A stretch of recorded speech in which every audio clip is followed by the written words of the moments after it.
Hi friends, what's up? This is K from 360 Data.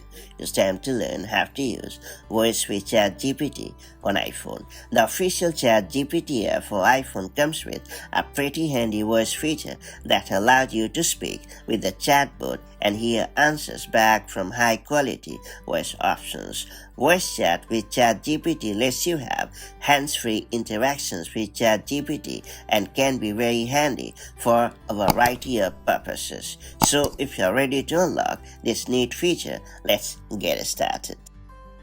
First and foremost, open the ChatGPT app on your iPhone.